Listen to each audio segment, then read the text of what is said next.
Richardson. So Emma, can you please go ahead and spell your first and last name for me? EMMARICHARDSON.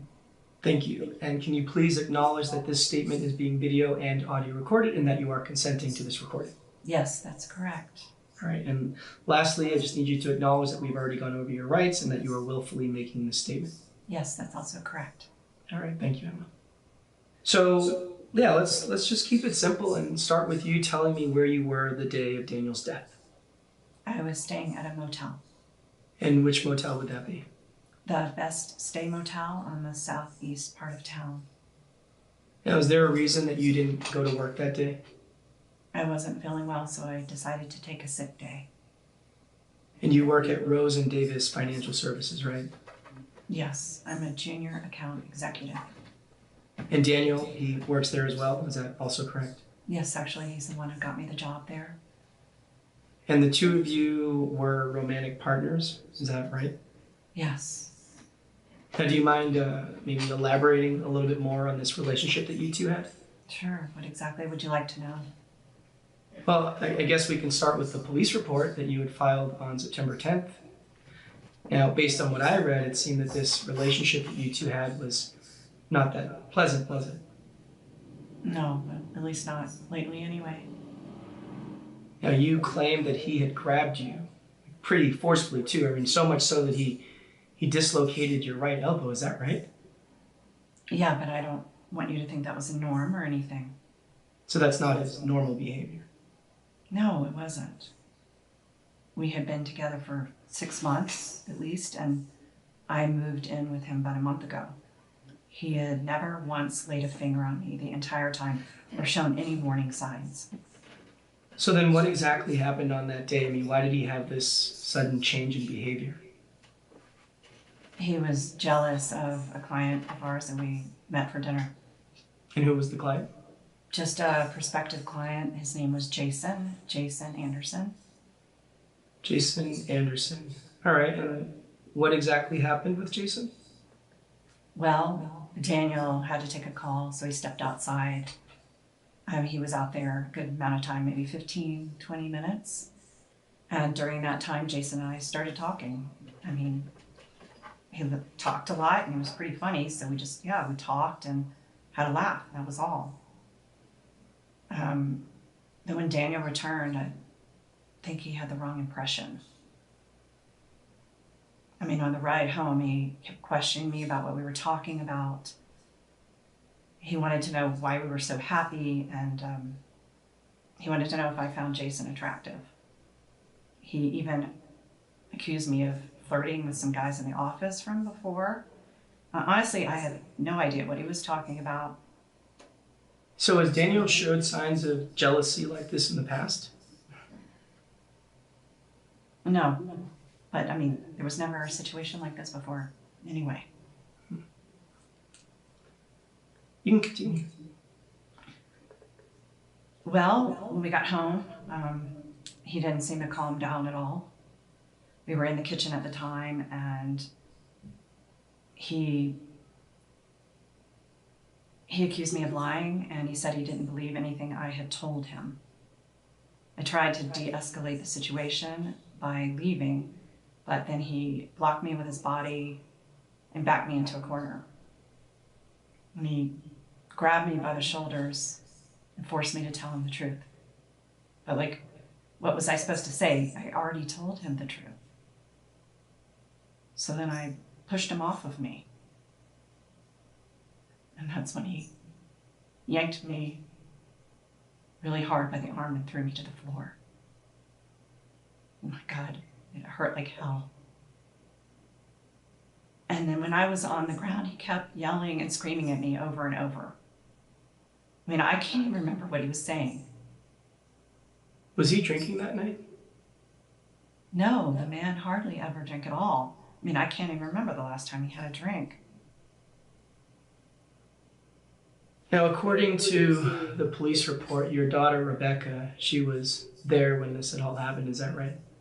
Yes, she was upstairs in her room at the time, and she heard the arguing, so she came down to the kitchen to see what had happened. I mean, she asked me what happened, and I told her we had been in an argument. Then she asked me what I was doing on the floor, and I told her I had accidentally fallen. So why did you lie to her? I don't know. I was scared. I mean, it all happened so quickly. I couldn't even think straight. And what happened after that? Well, Daniel could see that I was really hurt, so he picked me up off the ground and took me to the hospital. On the ride there, he kept telling me how sorry he was, and he just kept apologizing over and over. He said he didn't know what got into him. And you believed him? Yes, I did. Really? It was a one-time thing. It was completely out of character. I didn't know what got into him. So yes, I did believe him. All right, and what happened after that? Well, he took me to the hospital and we checked in, and that's when I learned that my elbow was dislocated. Then Daniel left and Rebecca came to stay with me overnight.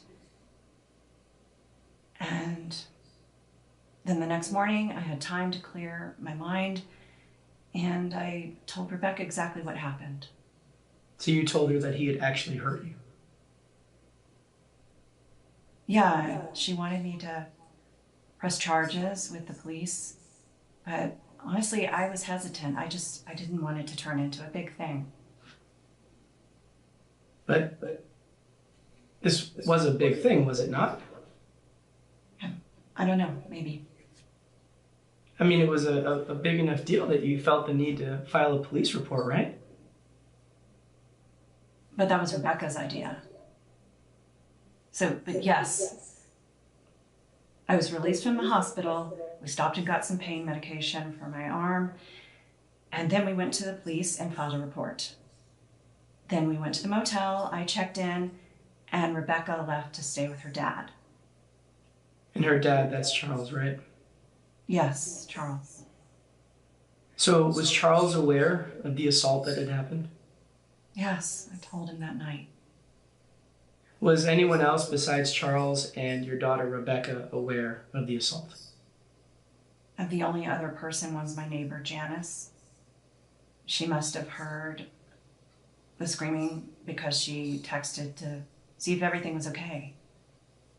I wrote her back that same night and told her exactly what happened. Now, are you and your neighbor really close? Because, and this could just be a me thing, but that seems kind of a strange thing to tell a neighbor.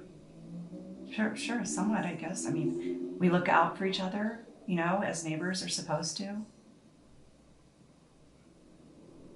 Now, I'm wondering, do you think that maybe one of those three would have a reason to kill Daniel? I mean, considering they now know how abusive he can be, I mean, maybe that was enough to push them over, the limit to maybe take matters into their own hands? Absolutely not. Well, what about you? Was that enough of a reason for you to kill Daniel? Maybe make sure that he never lays a finger on you again? Absolutely not, no. Like I said, it was a one-time thing. It wasn't that severe. Wasn't that severe? Emma, I'm staring at you and you have a dislocated elbow. Now, I don't know about you, but to me, that is pretty damn severe. Look, the guy got jealous, okay? I mean, he'd been under a lot of pressure at work and he was in a shitty mood. He made a really poor decision that he immediately regretted.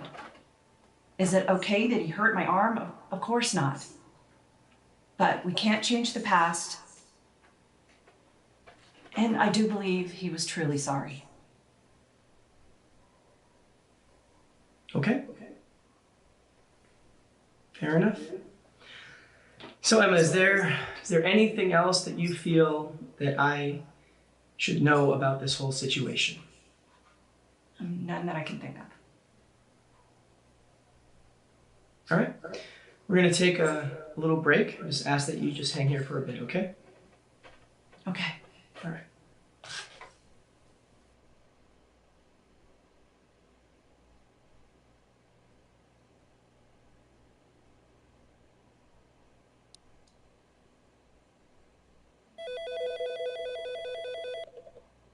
All right, you saw the interview.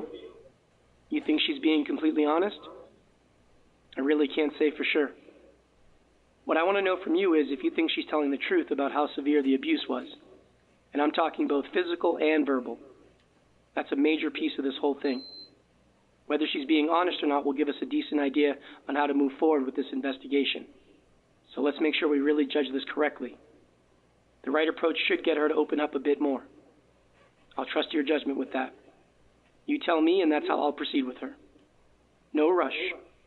Look over whatever you need to and call me back. All right, talk soon.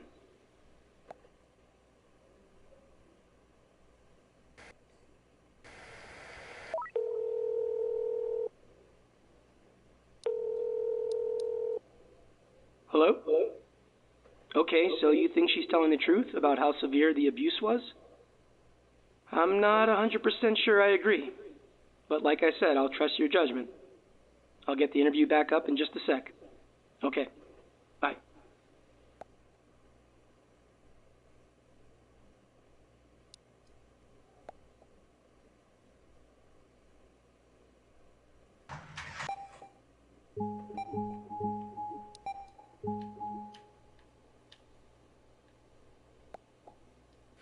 This is a continuation with Emma Richardson.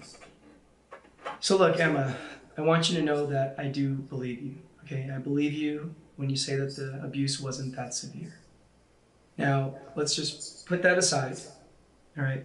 Is there anything else in regards to your relationship with Daniel that you feel I should be aware of? Anything at all? No, nothing I can think of. You sure? Yes, I'm sure. Okay. All right, then let's give you a break, okay? All right.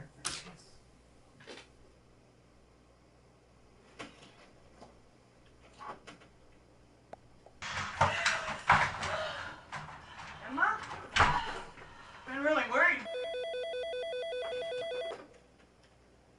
All right, that's a good enough start with her for now. I'm going to bring her ex-husband, Charles, in here next. Let's see what this guy's got to say. Hang tight.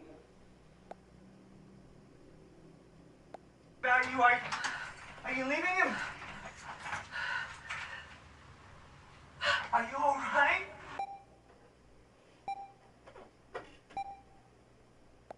We can talk later. I gotta go.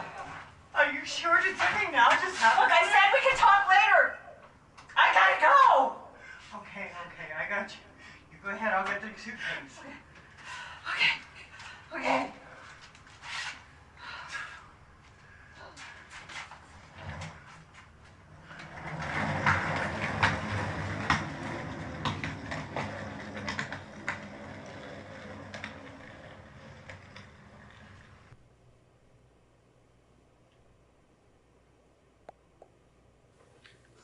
All right, Charles, we are recording.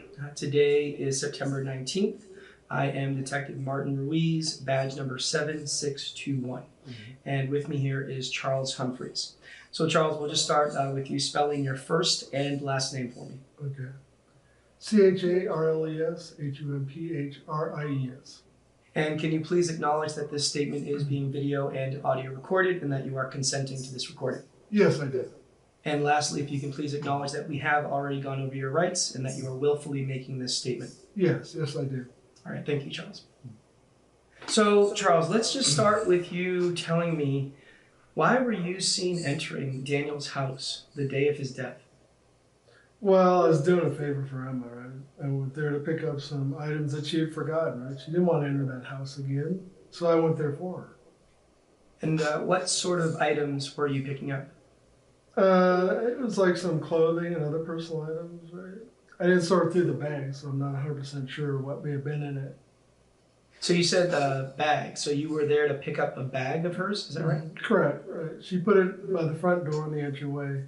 I walked in, I grabbed the bag, and I left. And Charles, you're a realtor, is that correct? Yes, that's correct.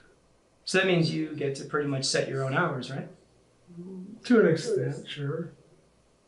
Now, you didn't have any appointments or any meetings that morning? That is correct. So, did you see Daniel when you went inside the house? No, I didn't. I didn't see his car in the driveway either, so I just assumed he wasn't home. But look, I didn't even go in the house. I just went in the entryway, I grabbed Emma's bag, and I left.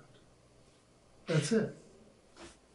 Now, are you aware that Daniel had been killed on that day and that his body was found inside that house? I'm aware of it now, but at the time, no. I wasn't aware of it at the time. So what do you know about Daniel's death? I know that he was apparently shot and killed. I'm also aware it possibly could have been a suicide, that he took his own life. Do you believe that? Do you believe that he took his own life? Certainly seems like a possibility, yeah. So how well did you actually know Daniel? Not well at all. I mean, I mostly knew about him through Rebecca. I only personally met him a few times. A few times that I did meet him in person,